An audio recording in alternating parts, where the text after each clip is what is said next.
नमस्कार, माझं नाव राजू शेख. माझं तुळजापूरला हिंदुस्थान कृषी सेवा केंद्र या नावाने दुकान आहे. मी आर्डोर सीडच्या कृषी प्रदर्शन तुंग येथे आलेलो आहे. मक्का युनिकॉर्न हा डेमो प्लॉट बघितला, अत्यंत चांगला आणि व्यवस्थित वाटला आणि मी काउंटरला पण विक्री करतोय. मकांचे झाडाचे म्हणजे उंची आणि पानाची कॅनोपी वगैरे चांगली आहे आणि कणसाची सुद्धा एकदम अशी चांगल्यापैकी वाढ वगैरे दिसते व प्रतिकार शक्ती चांगली आहे. म्हणजे रोगराई काय सध्या तर दिसत नाही आणि शेतकऱ्यांचं पण म्हणणं आहे किंवा काय रोगराई येत नाही. आम्ही बऱ्यापैकी शेतकऱ्यांना दिलेले आहे, त्यांचा फीडबॅक बी चांगला आहे. तर शेतकऱ्यांनी युनिकॉर्न 11-10ची लागवड करायला काय हरकत नाही. धन्यवाद.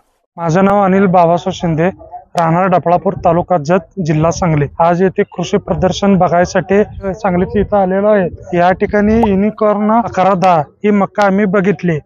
ही बघितलेल्या ह्या मक्काचं वैशिष्ट्य म्हणजे हिरवागार आणि पालेदार मक्का ही वाटले. मक्का जनावराला खाण्यासाठी आणि उत्पादनाच्या भरण्यासाठी दोन्ही फायदेशीर ही शेतकऱ्याला ठरण्यासारखे आहे. डबल कणीस आणि दुसरी गोष्ट हिची हाईट आणि पाल्याची संख्या जास्त असल्यामुळं चाराचा पण प्रमाण जास्त वाढणार आहे. शेतकऱ्याला प्रतिकार क्षमता याच्यात जास्त आहे, त्यामुळं प्रत्येकाने ही मक्का लावावी असं मला वाटतं आणि मी पण हे मक्का लावणार. ज्या शेतकऱ्यांना मक्यात जर उत्पादन जास्त घ्यायचं असेल तर त्यांनी युनिकॉर्न 11-10 ही मक्का लावावी.